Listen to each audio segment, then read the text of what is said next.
Imagine this. Every time you look at something, it changes.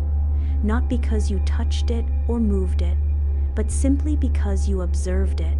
This strange phenomenon isn't fiction, it's a real scientific effect called the observer effect, discovered in the world of quantum physics. When scientists studied tiny particles like electrons, they found something baffling. When unobserved, these particles behave like waves spread out, full of potential, existing in many places at once. But the moment someone observes them, they collapse into a single position. It's as if the act of watching forces reality to make a decision. Now pause. Let this idea sink in. Without an observer, reality exists only as a sea of possibilities. But with observation, it becomes something solid. It becomes real. This idea shakes the very foundation of what we think is true. It suggests that consciousness, the awareness inside you, isn't just experiencing reality, it's shaping it. You are not separate from the universe. You are part of a feedback loop. The universe forms you, and then, through your awareness, you give the universe form. Your eyes, your attention, your consciousness, they're not passive. They're active forces that call matter into being. In a way, you're not just watching the story, you're co-writing it. This leads to a radical idea that reality doesn't exist out there independently. It exists because you observe it. Your very presence changes the dance of particles, nudges atoms into form, sculpts the wave into a wall, a chair, a lover's face.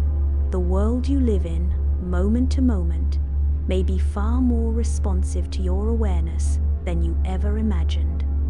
This is not wishful thinking or spiritual fluff, it's physics. At the smallest level of existence, the universe responds to consciousness. The observer effect proves that what we call objective reality is, at least in part, a creation of the mind observing it. So what does this mean for your life? It means your focus matters. Your attention is powerful. Every time you choose where to look, what to believe, what to feel, you participate in shaping what becomes real. You are not just drifting through life, you are helping to mold it. In a universe that waits to be observed into being, maybe your thoughts matter more than you were ever told. Maybe your consciousness isn't just a byproduct of biology, it's a cosmic tool, a key, a force that helps the universe wake up and see itself. If you've made it this far, something in you is waking up. You're starting to sense that maybe, just maybe, you're not just the character inside the story, but the one watching it unfold. This realization is more than philosophical, it's practical. Life starts to change the moment you stop identifying with the chaos and start aligning with the one observing it. But here's the big question. How do you actually live like the observer? How do you shift from being consumed by thoughts, emotions, and external events to becoming aware, calm, and centered in any situation? It begins with noticing. Sounds simple, but it's powerful. Throughout your day, take small pauses. When you're stuck in traffic, about to send an angry text, or even brushing your teeth, just stop and ask yourself, who is experiencing this right now? You'll notice something strange. You are not the thoughts or emotions. You're the one seeing them. That gap between what's happening and your awareness of it is the beginning of freedom. Next, observe without judgment. Your mind will want to label everything: good, bad, success, failure. But the observer doesn't judge, it just sees. If you're feeling sad, Observe the sadness without pushing it away. If you're happy, notice the joy without clinging to it. Like clouds passing through the sky, let everything come and go. You are the sky, not the weather. Then comes detachment. This doesn't mean you stop caring. It means you stop clinging. You're no longer controlled by outcomes. You do your best, but you release the need to control everything. Detachment is not apathy, it's inner peace. It's knowing that everything changes, but the observer within you remains untouched. So, how do you build this habit? Start small. Take 5 minutes each morning to sit in silence. No phone, no music, just breathe. When a thought comes, don't follow it.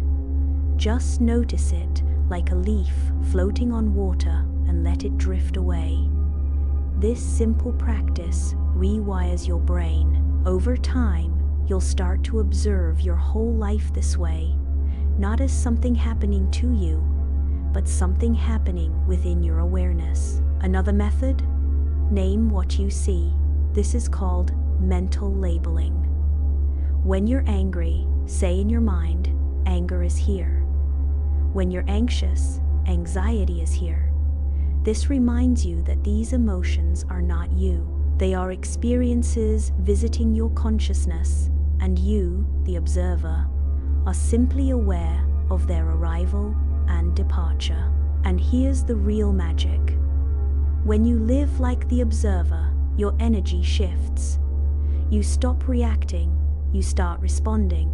You stop being pulled by the world and start guiding your own life. People feel this. Life reflects it. Your reality begins to align with your awareness. Remember this: the more you observe, the more you awaken. And the more you awaken, the less power your old fears, patterns, and stories hold over you.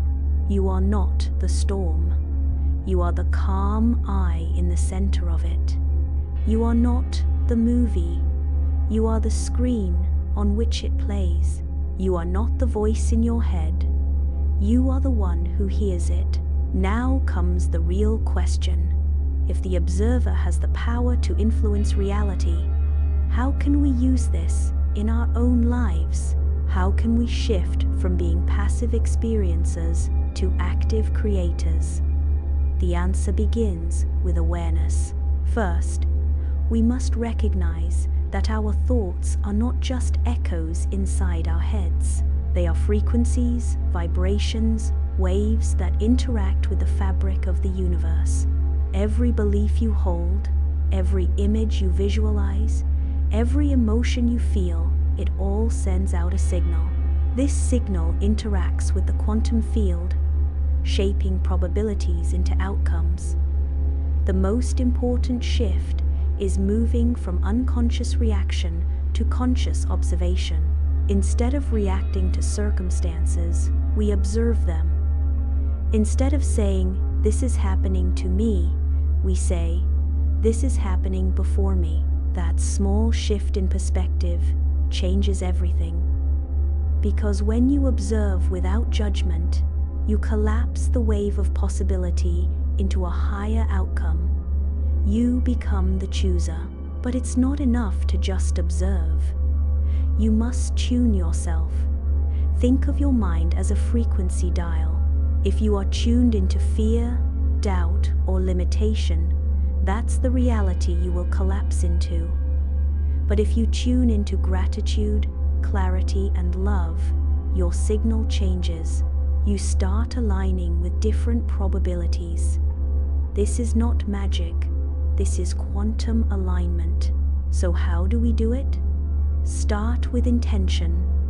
Begin your day not by checking your phone or reacting to stress, but by closing your eyes and tuning inward. Ask yourself, what frequency do I want to live in today? Visualize your life as already aligned with your goals. Feel the emotions of your desired future as if it were already true. This emotional signature is your broadcast signal. Next, practice stillness. Meditation is not just a spiritual trend, it's a tool for recalibrating your observer effect. In stillness, the noise of random thoughts begins to fade, and what's left is clarity. From this place, when you observe, your observation is clean, focused, powerful. Also, eliminate contradictions.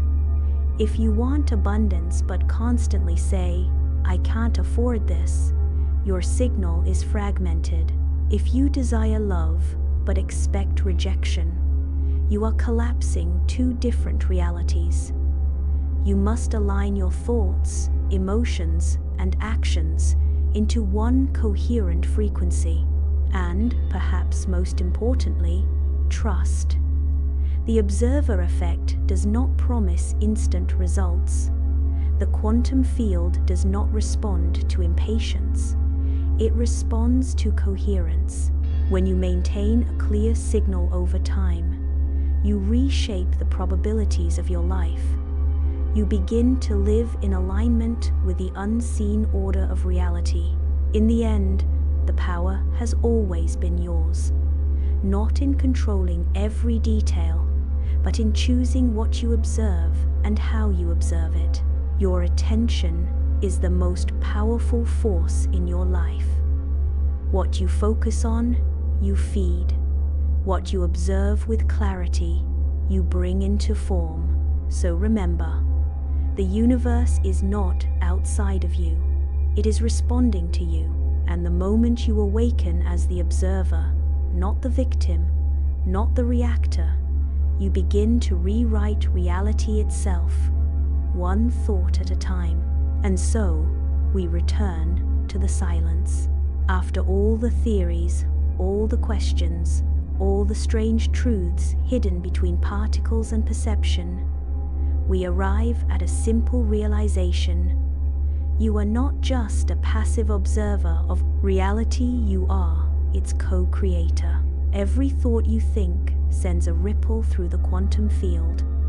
Every intention you hold, every feeling you nurture, becomes a vibration that shapes the world around you. You are not small. You are not powerless. The universe does not just happen to you, it happens through you. What we call reality is not fixed, it is fluid, malleable, responsive, a dream that molds itself to the dreamer. And that dreamer is you. The observer effect is not just about electrons. It is a message, a whisper from the cosmos, reminding you that the way you see the world, the lens through which you look, matters more than you have been told. If you believe you are limited, your world becomes small. But if you begin to see yourself as a being of consciousness, of light, of infinite potential, then the universe begins to open like a flower in your presence. So, take a breath, close your eyes, feel the energy that pulses through your body. That is not just biology. That is creation in motion. That is the divine blueprint in action. You do not need to understand every equation or master quantum physics to live in harmony with this truth.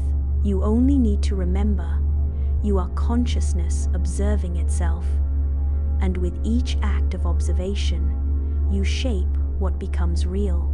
This is your invitation to see differently, to choose consciously, to observe not with fear, but with love, curiosity, and wonder. Because the moment you change the way you look at things, the things you look at begin to change. And maybe, just maybe, that is where true magic begins.